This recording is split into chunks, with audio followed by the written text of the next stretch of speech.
तो आज अपन स्टार्ट करेंगे अभ्यंगम। आयुर्वेदा में अभ्यंगम किसे कहते हैं और इसका थेरेपी कैसे की जाती है, इसका क्या क्या लाभ होते हैं आयुर्वेद में, इन सब के बारे में आज अपन जानेंगे। अभ्यंगम बोलते हैं जो स्नेह द्रव्य होते हैं। स्नेह का मतलब होता है चिकने। ठीक है। उनमें चार चीजें आती हैं: घृत, तेल, वसा और मज्जा। घृत मतलब घी, तेल मतलब जो नॉर्मल ऑयल होता है, वसा मतलब फैट, और मज्जा, मज्जा मतलब जो बोन मैरो होती है। तो अपने आयुर्वेद में चार स्नेह बताए गए हैं। इन स्नेहों में से सबसे ज्यादा अपन जो यूज करते हैं नॉर्मली अभ्यंगम के लिए, वो तेल का काम में लेते हैं। ठीक है।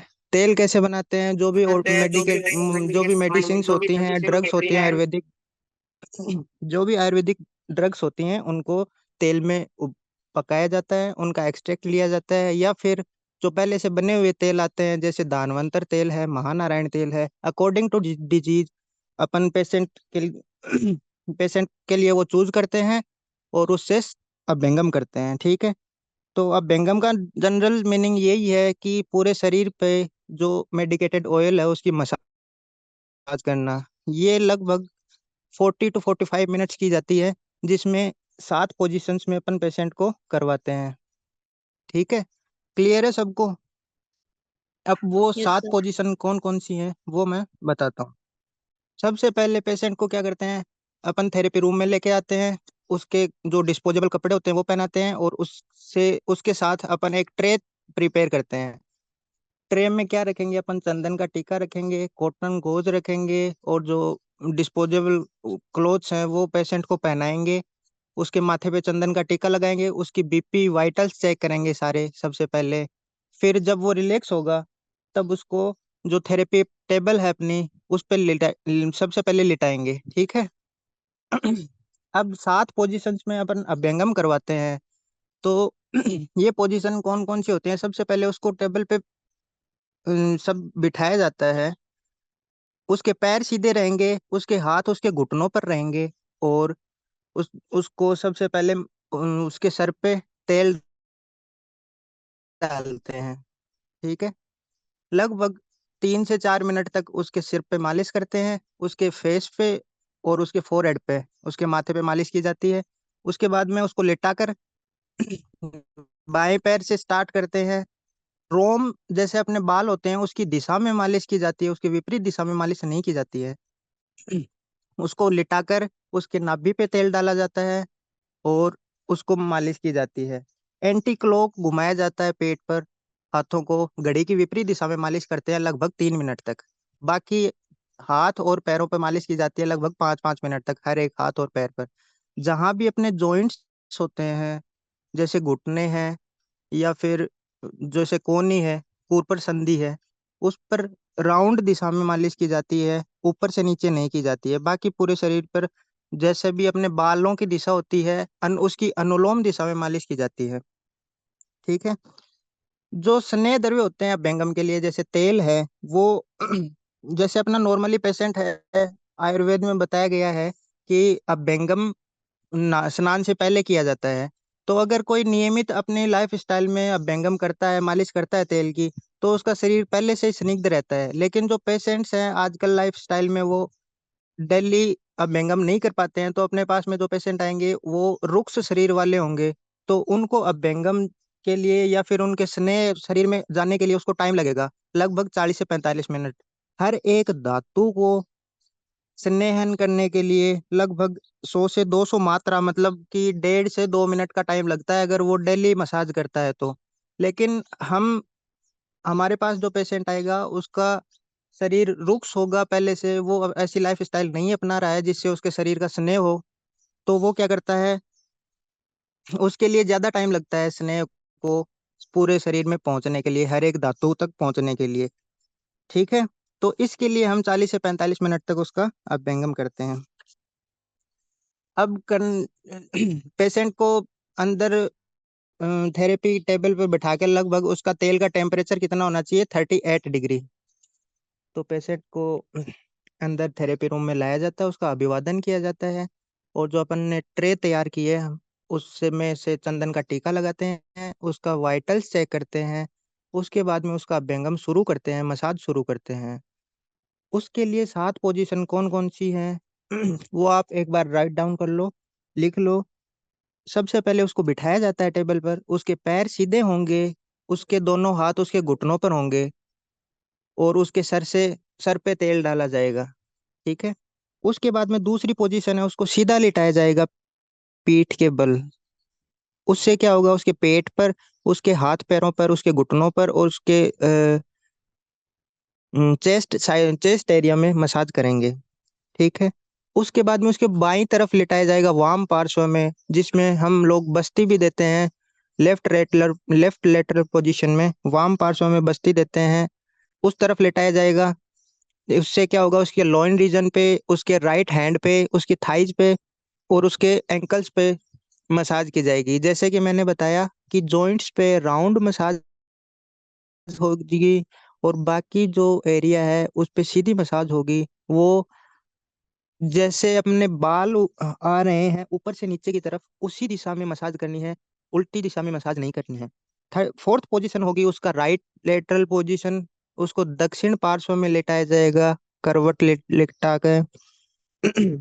उससे क्या होगा, उससे लेफ्ट साइड में अपन मसाज करेंगे, लेफ्ट साइड के हाथ, उसके कमर, उसके थाइज, और उसके जो एंकल जॉइंट है, उसके काफ मसल्स हैं, उन पे मसाज की जाएगी। फिर फिफ्थ पोजीशन है, उसको उल्टा लिटाया जाएगा पेट के बल। उससे उसके बैक एरिया में, उसके कमर पे, उसके कंधों पे मसाज की जाएगी, और पीछे की तरफ हाथ और पैरों पे मसाज की जाएगी। फिर उसको वापस सीधा लिटाना है, सीधा लिटा के लगभग 5 से 7 मिनट तक वापस मसाज करनी है। और लास्ट में जिस तरह से अपन ने शुरू में बिठाया था, बिठा के वैसे ही वापस बिठाना उसको। उसके वापस सर पे मसाज करनी है लगभग 2 से 3 मिनट तक। अब मसाज में अपने को क्या ध्यान रखना है कि जहां जहां पे भी मर्म पॉइंट है, वहां पर थोड़ा थोड़ा प्रेशर अप्लाई करना है। मर्म क्या होते हैं? मारियते इति मर्म, ऐसे पॉइंट्स अपने बॉडी में जहां पर आघात होने से या फिर किसी चीज के लग जाने से, या तो बहुत ज्यादा दर्द होता है, या फिर किसी अंग का लॉस ऑफ फंक्शन हो जाता है, वो काम करना बंद कर देता है शरीर का कोई अंग, या फिर सद्य प्राण हर मर्म होते हैं, जहां पर लग जाने से व्यक्ति की मृत्यु तक हो सकती है। तो उन मर्म का ध्यान रखते हुए हम धीरे धीरे उन पे प्रेशर देंगे, और उस मसाज करते टाइम उनका ध्यान रखेंगे।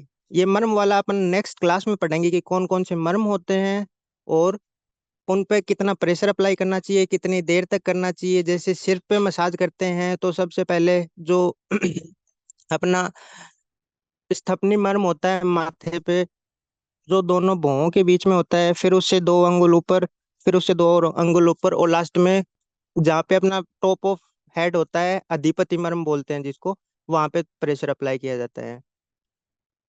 अपनी जो कोहनी होती है उसको कुरपर बोलते हैं, वहां पे मर्म होते हैं। अपनी कलाई होती है, वहां पे मणिबंध मर्म होता है। अपने जो तलवे हैं पैर और हाथ के, उनके बीचों बीच इंद्रबस्ती मर्म होता है। इन सब का नॉलेज अपन नेक्स्ट क्लास में लेंगे मर्म के बारे में। तो आज अपन ने ये सीखा कि 7 पोजीशन कौन कौन सी होती हैं, अभ्यंगम होता क्या है, और इसका क्या लाभ होता है। ठीक है। स्नेह क्या होते हैं, कितने टाइप के स्नेह होते हैं आयुर्वेद में, और अभ्यंगम के लिए पेशेंट को तैयार कैसे किया जाता है, उसको थेरेपी रूप में लेके जाने के बाद में कौन कौन सी चीजें अपने को चाहिए, उस जो थेरेपी ट्रे होती है उसमें कौन कौन सी चीजें होनी चाहिए, और उसके वाइटल्स वगैरह लेके उसकी थेरेपी स्टार्ट करेंगे। यहाँ तक किसी को कोई डाउट है क्या? सर, आपने जो बताया चंदन का टीका, पहले जो लगाएंगे चंदन का टीका, और चंदन का टीका कहाँ हाँ अपना जी। जो कौन सा जगह पे लगाएंगे? चंदन का टीका माथे पे लगाएंगे, जहाँ पे टीका नॉर्मली लगाते हैं। तो अच्छा, मैं सोचा था पूरा फोरहेड में लगाना है। अगर पूरा नहीं, एक फोरहेड नॉर्मल फोरहेड। चंदन का टीका लगाते हैं। अपन स्तुति करते हैं जैसे भी भगवान की, या फिर प्रार्थना करते हैं, तो हाँ जी। उस चीज के लिए, क्योंकि आयुर्वेद में हमें पता है कि ये एक लाइफ स्टाइल है। ठीक है। ये एक सिर्फ चिकित्सा पद्धति नहीं है, पूरी लाइफ स्टाइल है, जिसमें हम दैविक चिकित्सा, देव व्यापाश्रय चिकित्सा, और रोग व्यापाश्रय चिकित्सा, मतलब व्याधि व्यापाश्रय चिकित्सा, ये सब करते हैं। तो इसमें तीनों चीज काउंट होती हैं, बॉडी माइंड एंड सोल, आत्मा शरीर और मन। तो उन सब का ध्यान में रखते हुए हम चंदन का टीका लगाते हैं, जिससे उसको वो अपने अधिष्ठाता का स्मरण करे, और उससे कोई भी व्यापद या फिर अभ्यंगम से किसी भी चीज की कोई कॉम्प्लिकेशन नहीं हो। Thank you sir. देखिए, चरक सूत्र स्थान के 27वें चैप्टर में अन्न के बारे में बताया है कि प्राणा प्राण भरताम अन्नम न लोको अभिधावति। अर्थात ये जो प्राणधारियों का प्राण होता है वो अन्न होता है, और जो भी जीव हैं इस सारे संसार में वो अन्न की तरफ दौड़ते हैं, या फिर अपने जीवन यापन के लिए उनको अन्न की आवश्यकता होती है। ठीक है। वर्ण प्रसाद सोस्वर्य जीवितम प्रतिभा सुखम, तुष्टि पुष्टि बलम मेधा सर्वम अन्य प्रतिष्ठितम। अर्थात जो वर्ण होता है, अपने कलर होता है, अपनी खुशी है, प्रसन्नता है, सुंदर स्वर अपन बोलते हैं, अपनी जैसी वाणी होती है, अपना जो जीवन है, अपनी प्रतिभा, सुख, संतोष, शरीर की पुष्टि अर्थात शरीर को कैसे संतुष्ट हष्ट पुष्ट बनाया जाए, उस शरीर में कितना बल है, अपने शरीर दिमाग में कितनी धारण शक्ति है, कितनी चीजें अपन स्मरण रख सकते हैं, याद रख सकते हैं, ये सारी चीजें अन्न में ही निहित होती हैं। तो अन्न आहार जो होता है, अन्न अनाज जो होता है शरीर में जीवन यापन के लिए वो आवश्यक होता है। इसके बाद में देखें, लौकिकम कर्म यत द्रुतो स्वर्ग गतो यत च वेदिकम कर्म अपवर्गे यथो च उक्तम तत् च अपि अन्य प्रतिष्ठितम। अर्थात जो हम इस संसार में काम करते हैं, जो दैविक या लौकिक कर्म करते हैं, या फिर अपन मोक्ष के लिए अपवर्ग के लिए जो कार्य करते हैं, वो सभी भी अन्न में ही निर्धारित होते हैं। नॉर्मल लैंग्वेज में देखेंगे कि आहार किस तरीके से अपने शरीर में, अपने जीवन में जरूरी होता है, कि आहार is life of living being, happiness, voice, life, satisfaction, power, intelligence, all are dependent on आहार। अर्थात जो हम आहार खाते हैं, जो भी अनाज खाते हैं, ये सारी चीजें उस आहार पर ही निर्भर होती हैं। आगे देखिए, आहार का क्लासिफिकेशन किया गया है। तीन तरह से आहार का क्लासिफिकेशन किया गया है, सात्विक, राजसिक और तामसिक। ये तीन मानसिक दोष बताए गए हैं आयुर्वेद में। हम हमारे शरीर में जैसे वात पित्त कफ शारीरिक तीन दोष हैं, वैसे ही मन के जो तीन गुण होते हैं, सत्व रज और तम, उनके आधार पर यहाँ पे अन्न का वर्गीकरण किया गया है। ठीक है। आहार जो होता है सात्विक, राजसिक और तामसिक। ऐसा आहार जो सत्व को बढ़ाता है अपने शरीर में, जिस प्रकार सत्व है, या फिर अच्छे कार्य करने की जिस चीज से हमें प्रवृत्ति मिलती है, जिस चीज से हमें प्रेरणा मिलती है अच्छे काम करने की, वो सात्विक आहार होता है। ठीक है। राजसिक ऐसा आहार है जो नॉर्मल लोग काम में ले सकते हैं, और तामसिक ऐसा आहार है, या फिर ऐसा गुण वाला आहार है जिससे हमारे शरीर में तम का प्रभाव बढ़ेगा, और जो तामसिक रोग जो हैं, या फिर अपने शरीर में बुरे विचार आना, ये सब आहार पर निर्भर करता है। ठीक है। इसके अलावा इसमें और भी आगे क्लासिफिकेशन बताया गया है। जैसे गुण के आधार पर गुणवादी 20 गुण होते हैं, उनके आधार पर आहार के क्लासिफिकेशन किया गया है। जैसे गुरु, लघु, शीत, उष्ण। कुछ ऐसे आहार होते हैं, गुरु होते हैं प्रकृति से ही, जैसे आनूप देश साउथ इंडिया है, या फिर जो ऐसी जगह है जहाँ पे क्लाइमेट नॉर्मली बारिश वाला वातावरण रहता है, तो वहाँ का आहार ऑटोमेटिकली गुरु होता है। वो प्रकृति के अनुसार जो जहाँ का देश है, उस देश का उसमें आहार में गुण आ जाते हैं। जैसे हम बोल सकते हैं कि तो चावल होते हैं, ठीक है, या फिर मूंग जो होता है वो हल्का होता है, जबकि उड़द होता है वो भारी होता है। ठीक है। शीत उष्ण आहार भी होते हैं, जैसे किसी का शीत वीर्य है या फिर उष्ण वीर्य है, तो वो आहार शरीर में पित्त को बढ़ाता है, या फिर कफ या फिर पित्त को कम कर सकता है। शीत वीर्य वाले जो आहार होते हैं, ठीक है, वो क्या करते हैं, पित्त को कम करते हैं, और उष्ण वीर्य वीर्य वाले जो आहार होते हैं वो पित्त को बढ़ाते हैं। स्निग्ध हो या फिर रुक्ष है, कोई रूखा सूखा है, या फिर अपन तेल या घी के साथ जिस आहार को ले रहे हैं वो स्निग्ध गुण युक्त हो जाता है। यहाँ तक सभी को आ रहा है ना समझ में? आइडिया लग रहा है क्या कि अपन किस चीज के बारे में पढ़ रहे हैं? नेक्स्ट देखिए, आहार के वर्ग बताए गए हैं आचार्यों ने। इसमें देखिए सूक जो वर्ग है, सूक धान्य जो होते हैं, जैसे हमारी जितनी भी दालें हैं, ठीक है, ये आती हैं समी धान्य में। सूक धान्य में जितनी भी फलियां हैं या फिर चावल हैं, गेहूं है, ये सब सूक धान्य में आते हैं। मांस वर्ग में जैसे फिशेज हैं, मीट है, ये सब आता है। शाक धान्य में जितनी भी अपनी सब्जियां हैं, वेजिटेबल्स हैं, ये सभी शाक धान्य वर्ग में आती हैं। फल में, फल वर्ग में जितने भी फ्रूट्स होते हैं, जैसे संतरा, आम वगैरह है, ये सब फल वर्ग में आते हैं। सबसे अच्छा सर्वश्रेष्ठ फल बताया है आचार्य ने, आचार्य चरक ने आंवले की। और जो आंवला, अपना आंवला होता है, सबसे बेस्ट इसको फ्रूट बताया गया है, क्योंकि इसमें 5 रस होते हैं। रस का आइडिया होगा क्या आपको, कितने रस होते हैं आयुर्वेद में? चलिए मैं तीखा आपको इनके तीखा प्रॉपर तीखा। नाम बताता हूँ, 6 नाम क्या होते हैं।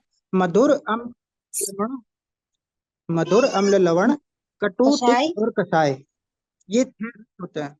तो आंवला जो होता है, इसमें लवण रस के अलावा जितने भी 5 रस होते हैं, वो इसमें आते हैं। जैसे अपन आंवला खाते हैं तो सबसे पहले अपने को लगता है खट्टा, फिर आंवला खा के थोड़ी देर बाद में अपन पानी पीते हैं तो कैसा टेस्ट आता है, मीठा लगता है पानी, ठीक है। तो वो उसका अनुरस होता है, ठीक है। इसके बाद अपन बाद में करेंगे, नॉर्मली बेसिक कॉन्सेप्ट जो है वो साथ साथ में चलते रहेंगे।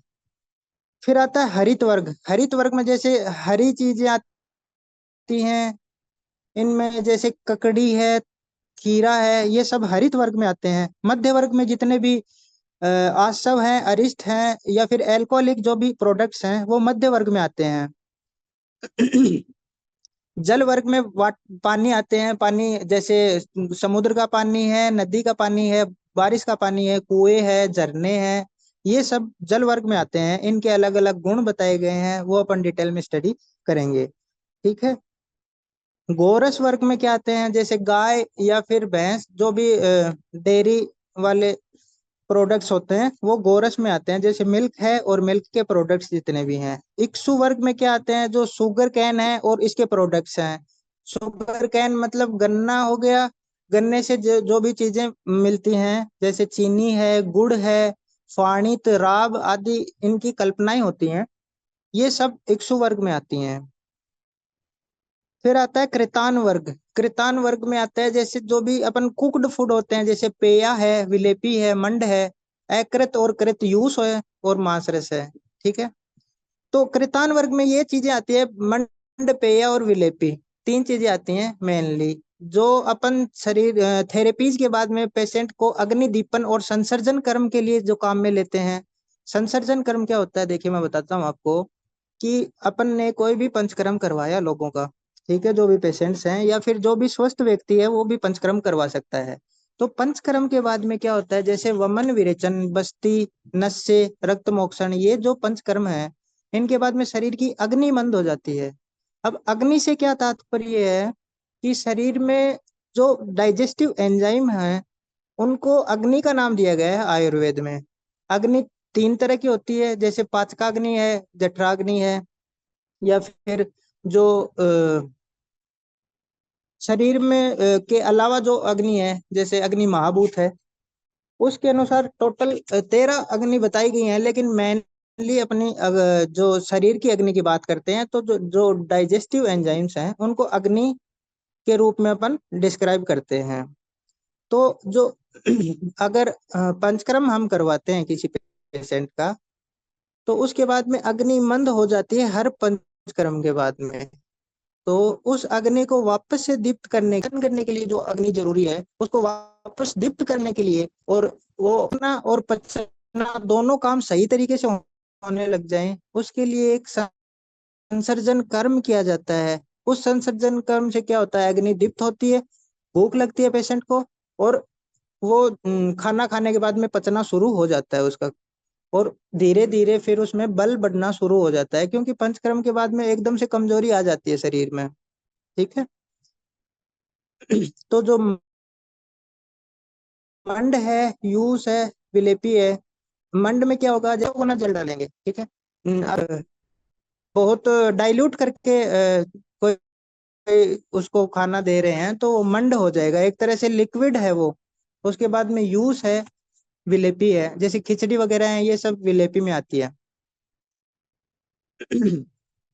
इसके बाद में आगे क्लासिफिकेशन है, जैसे द्रव द्रव्य वर्ग है।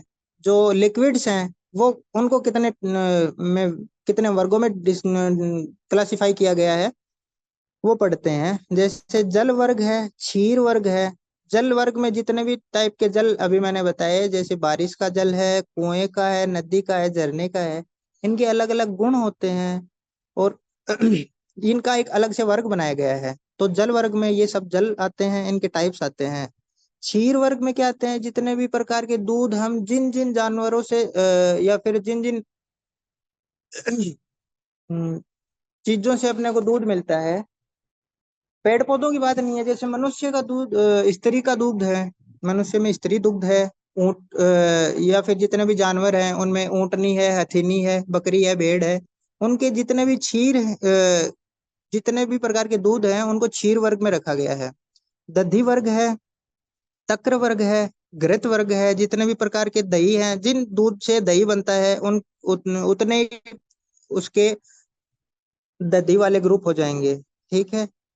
ऐसा ही तक्र वर्ग में आएंगे, जितने भी प्रकार के दूध से दही बनाया, दही से छाछ बनाई, वो वर्ग उसी के अकॉर्डिंग आ जाएंगे। ठीक है। घृत है, जैसे हम बकरी का या फिर भैंस का, गाय का, भेड़ का, इन सब के अलग अलग घृत बताए गए हैं और उनके गुण बताए गए हैं। जैसे सबसे खराब जो घृत होता है वो भेड़ का घृत बताया है, और जो सर्वश्रेष्ठ घृत है वो गाय का घी बताया गया है आयुर्वेद में। ठीक है। फिर आते हैं तेल।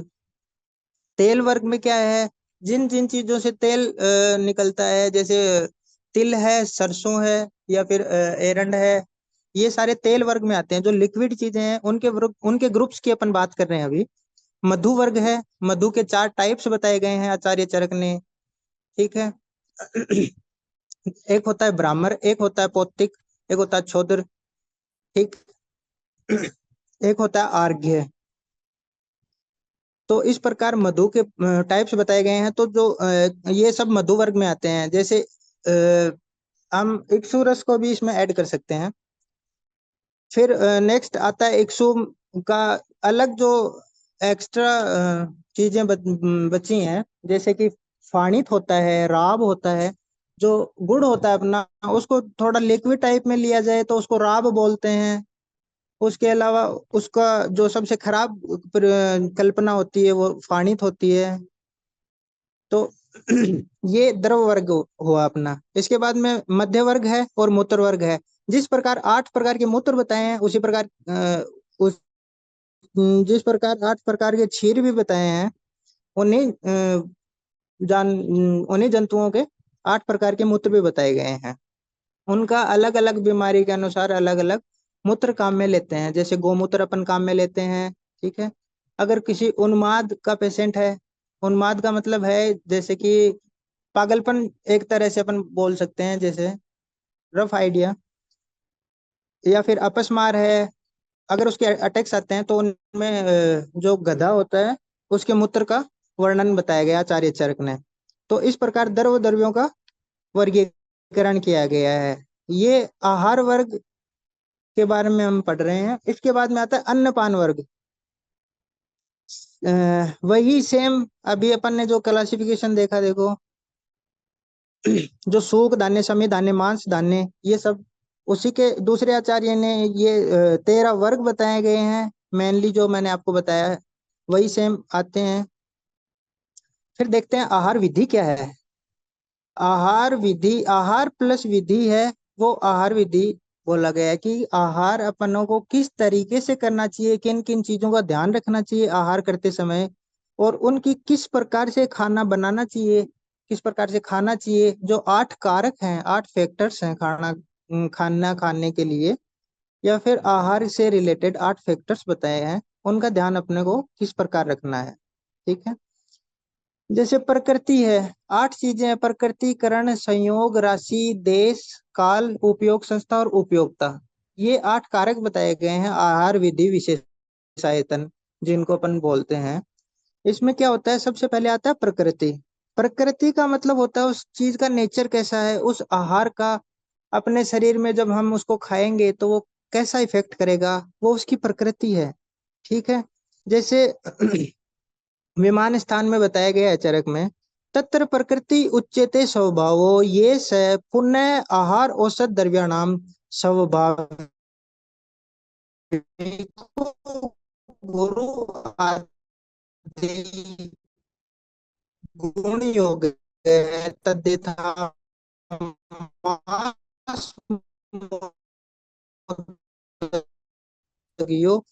अनयोश्च, अर्थात जिस प्रकार का आहार है जिसमें गुरु आदि गुणों से शरीर को गुण प्रबल क्या है, जैसे मांस और मुदक। मांस वो हैवी होता है, जैसे मैंने अभी आपको थोड़ी देर पहले बताया था, और ये आहार लघु होता है। ठीक है।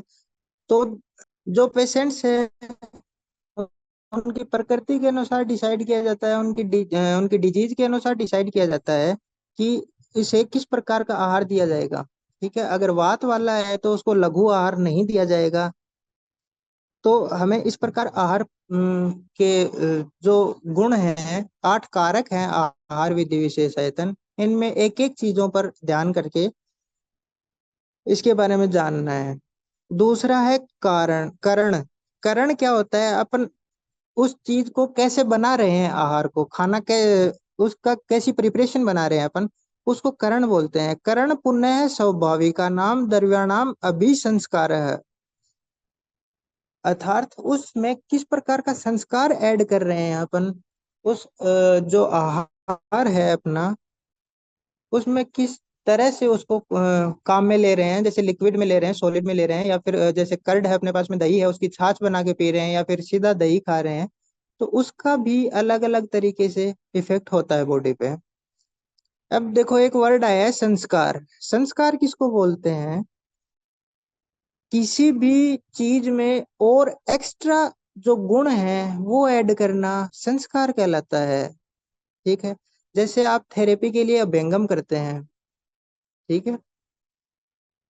तो जो तेल लेते हैं उसमें जड़ी बूटियां डालते हैं और उसको उबालते हैं, तो उन जड़ी बूटियों का सार उस तेल में आ जाता है। तो वो एक तरह से संस्कार है। तेल में संस्कार अनुवर्तन का गुण है, अर्थात वो तेल क्या करेगा। हाँ देखो, मैं बता रहा था संस्कार किस चीज को बोलते हैं। संस्कार आचार्य चरक ने बोला है, संस्कारों ही गुणा अंतराधानम उच्यते, चीज में लेता है। उसका एग्जाम्पल मैंने बताया कि जब अभ्यंग करते हैं। ठीक है। अभ्यंगम करते हैं जिस भी मेडिकेटेड ऑयल से अपन अभ्यंगम करते हैं, जैसे महानारायण तेल है, धनवंतर तेल है, कोट्टम चुकादी तेल है, ये सब जो भी तेल है, तो तेल का गुण क्या होता है, ये सभी तेल है लेकिन इनमें जड़ी बूटियां डाली हुई हैं और उनका एक्सट्रैक्ट उस तेल में है। ठीक है। ये सब तेल की प्रिपरेशन कैसे की जाती है, नॉर्मल जड़ी बूटियां ली जाती हैं, जो भी आयुर्वेदिक ड्रग्स होती हैं वो ली जाती हैं, उनको तेल में उबाला जाता है, और जब उनका एक्सट्रैक्ट उस तेल में आ जाता है तो उस तेल की अपन मालिश करते हैं। ठीक है। अब जो तेल ने उन आयुर्वेदिक ड्रग्स जो भी जड़ी बूटियां हैं उनका एक्सट्रैक्ट अपने अंदर लिया है, इस चीज को संस्कार बोलते हैं, कि उसका जो गुण है, जड़ी बूटियों का गुण है, वो तेल में आ गया है। अब वो तेल हम अभ्यंगम करेंगे तो वो अपना जिस भी डिजीज के अकॉर्डिंग अभ्यंगम करेंगे वो अपना गुण उस शरीर में डाल देगा। ठीक है। आया समझ में। ये सर। देखते हैं, इसका एक एग्जाम्पल दिया हुआ है इसमें कि जो उत्पन्न करता है इडिमा, सौफ जिसको बोलते हैं, हम भी होता है एक तरह से ऐसे सौफ उत्पन्न करेगा, इडिमा उत्पन्न करेगा, धीरे धीरे शरीर में एक्यूमुलेट होके नहीं पचेगा अच्छे से, इसलिए वो अभिसंधि गुण होता है उसमें। लेकिन अगर हम उसका छाछ बना लें, ठीक है, टक्कर के रूप में अपन लें, उसको छाछ के रूप में लेंगे, तो वही दही जो पहले अभिसेंध या फिर इडिमा बना रहा था, शरीर में सूजन लेके आ रहा था, वही छाछ की फॉर्म में हो गया तो वो सूजन को कम करता है। ठीक है। तो ये किस चीज से हुआ? करण से हुआ है। करण जिसको बोला है कि अपन जो कार्य कर रहे हैं, जो भी संस्कार अपन कर रहे हैं, उसको करण बोला है। पहला पॉइंट क्या था अपना? प्रकृति। प्रकृति में क्या होता है, जिस भी आहार, जो भी डाइट है, उसके जैसे गुण हैं, वो अपने गुण डायरेक्ट दिखाती है, वो उसको प्रकृति बोलते हैं। करण में अपन क्या करते हैं, उस जो भी अपने पास आहार है या फिर जो भी औषध द्रव्य, कुछ भी खाने योग्य चीजें हैं, उनका अपन चेंज, उनका मॉडिफाई करके या फिर उनका रूप परिवर्तन करके काम में लेते हैं, संस्कार करके काम में लेते हैं, तो उसको कहते हैं करण कल्पना। या फिर आहार विधि विशेषा, आहार विधि विशेषायतन का दूसरा पार्ट अपन ने पढ़ा, करण। थर्ड आता है संयोग। जैसे इसमें लिखा है, आचार्य चरक ने बताया चरक विमान स्थान में, कि संयोग है पुनर्द्रव्यो बहुना व द्रव्याणाम सहंति भाव है, स विशेषम आरभते, ये पुनः न 100 द्रव्याणाम आरभते तथा तद्यथा मधु सर्पिसो। कि दो या दो से ये जो संयोग का मतलब आपको पता है, जोड़ना। ठीक है, संयोग अपन पढ़ रहे हैं, संयोग का मतलब होता है जोड़ना। तो दो जोड़ेंगे किसको? दो या अधिक द्रव्यों के मिलने से, मिलने को संयोग कहा जाता है। अब ये संयोग एक अलग काम करता है। जैसे शहद क्या काम करता है? कफ को कम करता है। ठीक है, जितने भी कफ की डिजीज होती हैं, उनमें अनुपान के रूप में अपन शहद यूज काम में ले सकते हैं। ठीक है। और घृत क्या काम करता है? पित्त को कम करता है। लेकिन अगर दो चीजों को एक साथ समान मात्रा में मिलाएंगे, तो इसे एक तरह से जहर बताया गया है, पॉइजन बन जाता है। घृत और मधु समान मात्रा में अगर मिला के काम में लेंगे, तो आयुर्वेद में इसे पॉइजन बताया गया है, जहर बताया है। ठीक है। इस उसी प्रकार एक एग्जाम्पल और दिया गया है कि दूध के साथ मछली का सेवन करना विरुद्ध आहार है, ये नहीं करना चाहिए। तो ये क्या कर रहे हैं अपन? दो चीजें एक साथ मिला रहे हैं, तो ये एक संयोग कल्पना है। ठीक है। तो तीसरा पॉइंट आपको आया समझ में, संयोग किसको बोलते हैं और ये कैसे काम करता है? ये सर। सभी को क्लियर है इतना? नोट कर सकते हैं आप साथ में, कुछ आपको लगे तो। संयोग बताया था, इसे दोबारा से रिपीट कर दीजिए। संयोग वापस बताना आपको। देखिए, संयोग क्या होता है, दो चीजें आपस में मिलाते हैं तो उसको संयोग बोलते हैं। कॉम्बिनेशन बना रहे हैं अपन दो चीजों का, तो उसको संयोग बोलते हैं। अब आहार में विरुद्ध आहार बताए गए हैं, 18 प्रकार के विरुद्ध आहार बताए गए हैं आयुर्वेद में। तो उसके कुछ एग्जाम्पल हैं। अगर अपन दो आहार वाले द्रव्यों को, दो खाने वाली चीजों को आपस में मिलाते हैं, तो हो सकता है वो ज्यादा बेनिफिशियरी भी हो। मतलब जो अकेली एक गुण कर रही है, दो उस दूसरी के साथ में मिलकर वो डबल इफेक्ट करे, या फिर हो सकता है वो विरुद्ध आहार भी हो। ठीक है। तो जो दो द्रव्यों को आपस में मिलाना है, वो है मिलाने की प्रोसेस है, उसको संयोग बोलते हैं। कॉम्बिनेशन बना रहे हैं दो चीजों का। तो इसका एक एग्जाम्पल दिया गया है यहाँ पे, आयुर्वेद में बताया है कि मधु और सर्पी, अर्थात शहद और जो घी होता है, सर्पी बोलते हैं घी को। शहद और घी जो है, वो समान मात्रा में, इक्वल क्वांटिटी में मिला के अपन यूज में लेंगे तो वो पॉइजन बन जाता है। ठीक है। इसी प्रकार अगर अपन दूध के साथ मछली खाएंगे, मधु मत्स्य पयसाम, मत्स्य पयसाम मतलब, मत्स्य मतलब मछली, पयस का मतलब होता है दूध। दूध और मछली अगर अपन साथ में सेवन करेंगे, तो वो भी एक विरुद्ध आहार है। उससे न्यूट्रिशन नहीं मिलता है, वो दूषी विष बन जाता है शरीर में जाके, और धीरे धीरे विष के रूप में एक्यूमुलेट होने लगता है, शरीर में जमा होने लगता है, और धीरे धीरे वात पित्त या कफ दोषों को प्रकोपित करने लगता है। उसके बाद में चौथा फैक्टर है अपना राशि। राशि किसको बोलते हैं? क्वांटिटी को बोलते हैं, कितनी मात्रा में हमें आहार लेना चाहिए, और कौन सा आहार अधिक लेना चाहिए, कौन सा आहार कम लेना चाहिए, पेशेंट्स को किस प्रकार का आहार खाना चाहिए, ये सब राशि के अंतर्गत आता है। राशिस्तु सर्वग्रह परिग्रहो मात्रा मात्रा फल विनिश्चयार्थ, अर्थात उसकी क्वांटिटी कितनी होनी चाहिए, उसकी सही मात्रा कितनी है और गलत मात्रा कितनी है, उस फल का निश्चय अर्थात उस चीज को निश्चित करने के लिए हम राशि का राशि की मदद लेते हैं। अर्थात कितनी क्वांटिटी में पेशेंट्स को खाना देना चाहिए और कैसा खाना उनको देना चाहिए। तो क्वांटिटी वाली चीज है, उसको राशि बोला है आयुर्वेद में। ठीक है, इसमें लिखा है quantity of food substances which determines the result of their administration, कि जो खाना अंदर जाएगा उसका प्रभाव आएगा, तो कितना खाना शरीर में जाना चाहिए उसको राशि बोला है। The quantity of food taken is in its entirely is सर्वग्रह। दो प्रकार की राशि बताई गई है, अर्थात दो प्रकार की मात्रा बताई गई है, सर्वग्रह और परिग्रह। या तो सभी आहार द्रव्यों का एक पिंड प्रमाण कर लिया, अर्थात सारे जो डाइट है अपनी पूरी सभी को बराबर मात्रा में ले लिया और उसको खा रहे हैं। या फिर परिग्रह, परिग्रह है, एक एक अपन जो डाइट है उसमें से एक एक चीज उठा के खा रहे हैं, तो उसको परिग्रह बोला है। दो टाइप के राशि बताई गई है, सर्वग्रह और परिग्रह। उसके बाद में आता है देश। देश का मतलब होता है जगह है, किस जगह पे कैसा खाना खाना चाहिए, ये देश वाली कल्पना में आता है। आहार विधि विशेषायतन, 8 आहार विधि विशेषायतन अपन पढ़ रहे हैं, जिनमें से प्रकृतिकरण, संयोग, राशि अपन ने पढ़ ली 4 चीजें। अब 5वीं पे चलते हैं, देश। देश क्या होता है, जिस जगह के जो पेशेंट्स हैं या फिर जो भी लोग हैं जिस जगह पे रहते हैं उसको देश बोला गया है। देश 3 बताए हैं, जंगल, अनूप और साधारण। 3 प्रकार के देश बताए गए हैं आयुर्वेद में।